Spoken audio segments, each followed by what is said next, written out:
Hi, I'm back. A friend of mine last week, she told me that when she's watching my videos, she feels like she's sitting over tea in our living room having a chat. So I thought today I'd add in the tea and we could have a chat about something that most people don't want to talk about something that most people don't want to face. And you've heard me mention them before, and I'm almost leery to use the term anymore. It's the term mistakes. It's all those things we do in our life that we find ourselves regretting. Going places we probably shouldn't have gone, treating people maybe the way we shouldn't have treated them, being treated a way that we shouldn't have been treated, allowing people to do things to us that we shouldn't have allowed them to do. But the thing about mistakes is that they're really not that bad. In fact, they're really not mistakes. Because every time you find yourself up against a challenge, up against a wall, facing adversity, facing disappointment, facing heartbreak even, I think it's okay to be upset, and it's okay to be angry, and it's okay to be hurt, but it's not okay to wallow in it. It's not okay to allow it to stop you from moving forward. You can learn from things that you've done that you might not be especially proud of, and you can learn from the things that other people have done to you that they probably shouldn't be proud of either. I think at the end of the day, if you really take a look at those things, you can find within them something that you can use to strengthen you, something that you can use to help you move forward to be a better person. Because you can obviously recognize the things that aren't necessarily conducive to growth. You can recognize the things about yourself that you know aren't necessarily positive or beneficial to others. And in recognizing that, you can change them. And that's the beauty of mistakes. I don't think we were meant to sit and cry for a long time about things that have happened to us. I think we were meant to sit and acknowledge the pain and acknowledge the hurt, figure out where it comes from, and explore that, and take from that the lessons needed to be able to, as I said, move forward. I've told you many times already, I'm certainly not perfect. And there have been many people in my life who've had to come to terms with some of the things that I've done, and found that they've had to really explore their feelings about themselves and about me in order for us to maintain a relationship. I'm not necessarily proud of everything I've done in my life, but I have learned a lot from it. And I think that when somebody else hurts you, you can take that same idea and you can reflect on the choices they've made and think back onto your own life, knowing full well that you've probably at one time or another done possibly something to another who has hurt them, and know that this person who has hurt you is not alone in their ability to hurt, because you can't expect, if you're not perfect yourself, others to be perfect. It's just not fair. And that takes us into forgiveness. And what is forgiveness? You can say, I forgive you, and it's so easily said, I forgive you. But there's always that little piece of you inside of you that wonders, are you going to do this to me again?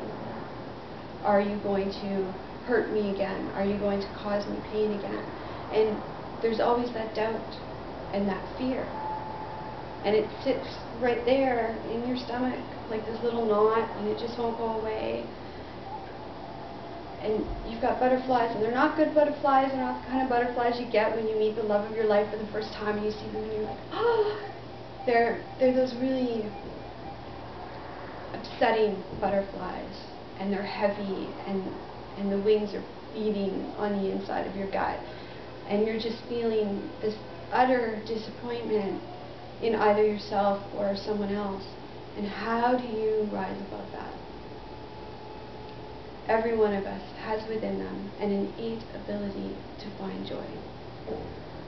And if you truly look at your life, there's guaranteed to be at least one good thing about it.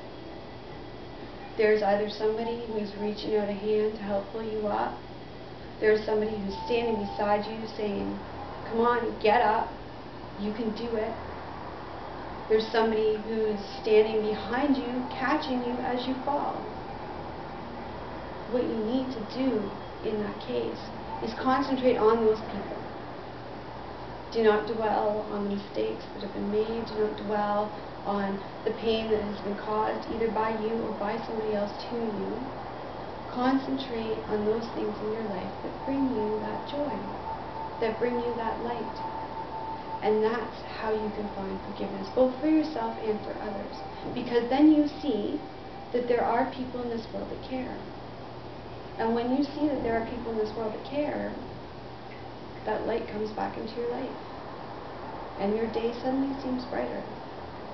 I had a friend this week who told me, go sit by a tree. She said, that's what I tell everybody else when I'm upset. Or when they're upset. I tell them to go sit under a tree. Spend some time with nature. Let that tree heal you of your injuries. Did I listen to her? No. Because I'm stubborn. But that's okay. I guess today you're my tree. This camera, this chair, this tea, the friend who's standing behind the camera taping it. This is my tree. This is my way of saying I will not be defeated by the challenges of this life.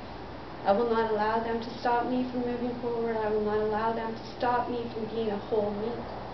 I will continue my journey. I will continue to grow, and I will continue to be whoever it is I choose to be in this life, because it is not the decisions or the actions of others that define who I am. It is not the perception of me that defines who I am. It is my perception of myself, my perception of my world, my perception of my life, my friends, and the people that I share it with.